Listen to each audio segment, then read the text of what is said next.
कल्पना कीजिए, एक ऐसी तत्व जो हर क्षण आपके भीतर और बाहर विद्यमान है, जिसे आपने देखा नहीं लेकिन महसूस जरूर किया है। एक ऐसा देवता जो जब चाहे इस संसार में जन्म लेकर उसे बचा सकता है और जब चाहे सृष्टि को फिर से शून्य में बदल सकता है। उस तत्व का नाम है भगवान विष्णु। लेकिन क्या आप वाकई जानते हैं विष्णु कौन है?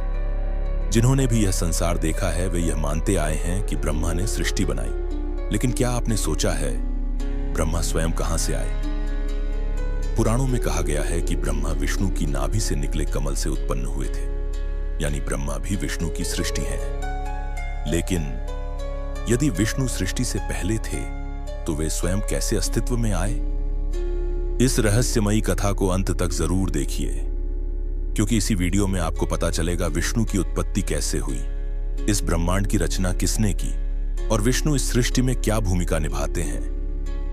आपको ऐसे कई प्रश्नों के उत्तर मिलेंगे जिनके बारे में बहुत कम लोग जानते हैं। तो वीडियो को स्किप मत कीजिए, आखिरी तक देखिए, क्योंकि हर क्षण में छिपा है एक गहरा रहस्य। इसके लिए आपको ले जाना होगा एक ऐसे वक्त में जहां वक्त का अस्तित्व नहीं, एक ऐसी जगह जिसका न तो कोई नाम है न परिमाण, एक ऐसा आयाम जो हर आयामों के परे है, जहां न तो कोई जा सकता है न देख सकता है, एक ऐसा सत्य जो हर सत्य से ऊपर है। आइए मिलते हैं सदाशिव से। इस ब्रह्मांड के आरंभ में ना कोई तारा था, ना सूर्य, ना चंद्र, ना समय था, ना दिशा, सिर्फ शून्य था। और उस शून्य में थे सदाशिव। सदाशिव कोई देहधारी नहीं, कोई रूप नहीं, वे परब्रह्म हैं जो साक्षात अव्यक्त हैं। वे न जन्म लेते हैं न मृत्यु को प्राप्त होते हैं, वे ना ही बनते हैं न नष्ट होते हैं। वे सदैव हैं, समय और आयामों से परे, एक और अनेक, हम सबके अंदर।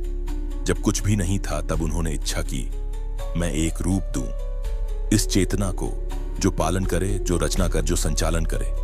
और उस इच्छा से, उनकी छाया से प्रकट हुए श्री नारायण। नारायण जो अब तक अदृश्य ब्रह्म चेतना थे, सदाशिव ने उन्हें श्रीहरि के रूप में प्रतिष्ठित किया। फिर नारायण योग निद्रा में लीन हुए और फिर उनके नाभि कमल से प्रकट हुए 4 मुखों वाले ब्रह्मा। यह कमल कोई साधारण पुष्प नहीं था, यह हिरण्य गर्भ था, चेतना और सृष्टि का बीज। ब्रह्मा की आंखें खुली और उन्होंने चारों ओर देखा, पर उन्हें अपनी उत्पत्ति का ज्ञान नहीं था। उन्होंने पूछा मैं कौन हूं, किसने मुझे बनाया? लेकिन कोई उत्तर नहीं था। तब उन्होंने ध्यान किया हजारों वर्षों तक, और अंत में उन्होंने देखा नारायण को योग निद्रा में लीन और जाना कि वे उन्हीं की नाभि से जन्मे हैं। लेकिन यहीं एक और गूढ़ रहस्य है। जब ब्रह्मा ने नारायण से उनकी उत्पत्ति पूछी, नारायण ने कहा मैं भी किसी और की इच्छा से प्रकट हुआ हूं, मेरा आदि भी है और अंत भी, और वह है सदाशिव। तब ब्रह्मा ने पहली बार ध्यान किया शिव तत्व पर, और उसी क्षण प्रकट हुए शिवलिंग के रूप में सदाशिव। यह शिवलिंग था जिसका ना आदि ना अंत, और वहीं से आरंभ हुई त्रिमूर्ति। ब्रह्मा जो रचयिता है, विष्णु पालक और रुद्र संहारक, शिव जो सदाशिव की छाया है। अब आते हैं श्री विष्णु के सत्य में। कल्पना कीजिए एक अनंत महासागर जिसे क्षीर सागर कहते हैं। वहां एक विशाल शेषनाग पर कोई शांत स्वरूप में लेटे हैं। उनका रंग नीला है जैसे समुद्र की गहराई, आंखें बंद हैं, लेकिन वह सब देख रहे हैं। उनके चरणों के पास लक्ष्मी है और नाभि से एक कमल निकल रहा है जिसमें ब्रह्मा बैठे हैं। यह दृश्य केवल कल्पना नहीं है, यह ब्रह्मांड की उत्पत्ति का प्रतीक है। शेषनाग जिन पर विष्णु विराजमान हैं, उनके 1000 फनों से समय का प्रवाह निकलता है। क्षीरसागर एक भौतिक स्थान नहीं बल्कि चेतना का स्तर है, जहां केवल योगी अपने ध्यान में पहुंच सकते हैं। विष्णु कोई सामान्य देवता नहीं है, वे केवल पालक नहीं हैं, वे समय के आर पार हैं। वेद कहता है कि काल स्वयं विष्णु के अधीन है। वैकुंठ बस एक शब्द, एक विश्वास और एक रहस्य। श्रीमद् भागवत में वर्णन है कि वैकुंठ ब्रह्मांड के ऊपर स्थित है, जहां द्वारपाल जय और विजय खड़े हैं। रत्नों से जड़े महल है, गंधर्व हर समय नारायण के भजन गाते हैं। वहां दुख, समय, मृत्यु या मोह का कोई प्रवेश नहीं। पुराणों में कहा गया है कि वैकुंठ का प्रवेश द्वार केवल भक्तों के लिए खुलता है। योगी जन कहते हैं वैकुंठ कोई दिशा नहीं, एक स्थिति है जहां आत्मा पूर्ण शांति में प्रवेश करती है।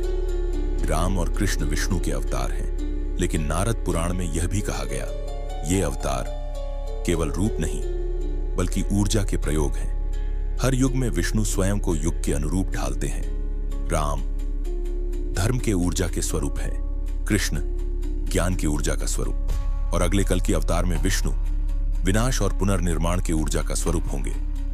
भविष्य पुराण के अनुसार विष्णु ने पहले से ही 1000 युगों के लिए योजनाएं बनाई हैं, जिनमें हर युग में अलग ऊर्जा के साथ उनका प्रकट होना तय है। बहुत लोग पूछते हैं क्या आज विष्णु धरती पर हैं? और उत्तर है हां, लेकिन रूप में नहीं, ऊर्जा में। जहां भी कोई ध्यानस्थ साधक बैठा है, जहां भी कोई मां अपने बच्चे को सुला रही है, जहां कोई वृद्ध संत दूसरों के लिए प्रार्थना कर रहा है, वहां विष्णु है। विष्णु के अंशावतार आज भी पृथ्वी पर जन्म लेते हैं, जिन्हें हम संत, गुरुओं या महात्माओं के रूप में पहचानते हैं।